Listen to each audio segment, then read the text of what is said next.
the laws that Yehovah outlines first. Okay, we're about to dive into the Torah now. We've had the 10 words, what we know as the 10 commandments, and now he's going to start outlining these laws. Now you might think that it's a bit of an odd order for him to start telling us his law in, but as we'll see, it makes perfect sense. The treatment of bondservants and others. Why is he talking about the treatment of people who have come into your service? Okay? Why is that the first thing that he brings up with them? Well, remember that the Israelites had just come out of Egypt where they were slaves. Okay? They'd seen man's way of doing it. They'd seen how man would treat people who were in man's service.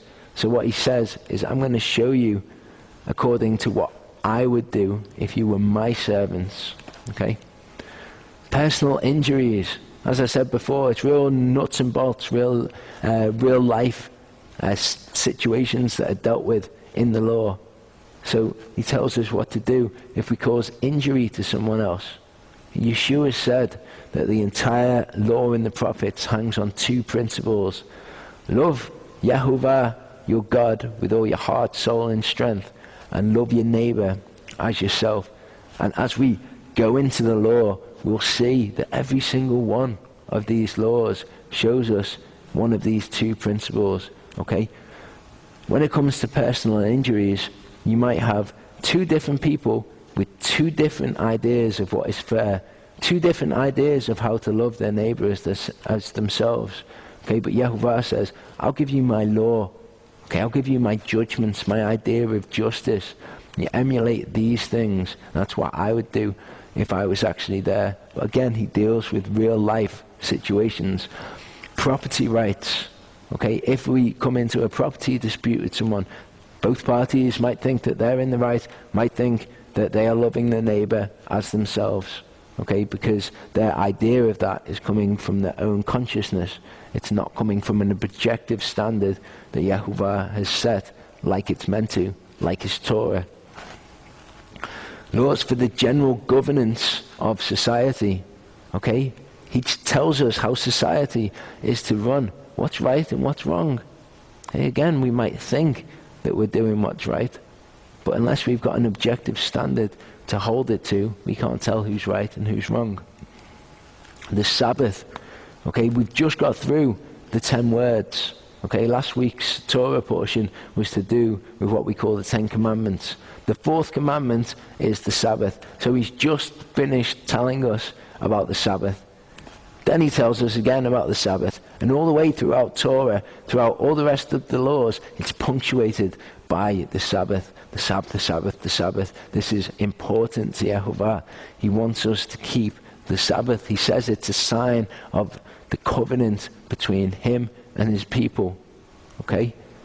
Again, we can't say that we're his people if we haven't got the sign of the covenant. If we're just running in complete rebellion to him, we can't say that we're his people. The 3 pilgrimage feasts. Okay, it's another thing that we'll be looking at today. They're called the pilgrimage feasts because when they were in the land of Israel, they were expected to go up to Jerusalem for the feasts. And this is another thing that people who will say, well, you're keeping Torah, why don't you go up to Jerusalem for the feasts? But elsewhere in Torah, it tells us that if we live too far away, it is permissible for us to not go up for the feasts. And this is just another case of people who don't understand Torah taking a verse completely out of context and saying, you're commanded here to go up to Jerusalem. So if you don't go up to Jerusalem, you're breaking this command. Not understanding that it's in the context of the rest of Torah, and the rest of Torah says if you live too far away, then you don't have to go up. And I think that we all qualify as living too far away if there were some people in the land of Israel who were too far away to go up to Jerusalem.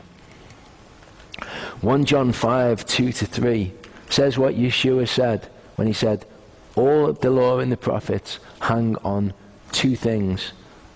Love Yehovah, your God, with all your heart, soul, and strength, and love your neighbor as yourself. Okay, it says that in a different way. Verse 2 says, by this we know that we love the children of God, when we love God and keep his commandments. Okay, so you are loving your neighbor as yourself when you're keeping the commandments of God, because that's what they tell you to do. This is one of the principles that all of the rest of the law and the prophets hangs on. For this is the love of God. Okay, this is how we love Yehovah, that we keep his commandments, and his commandments are not grievous. If we think his commandments are grievous, and we really don't like his commandments, we don't like who he is. We don't like who he's telling us to be, which is a reflection of who he is.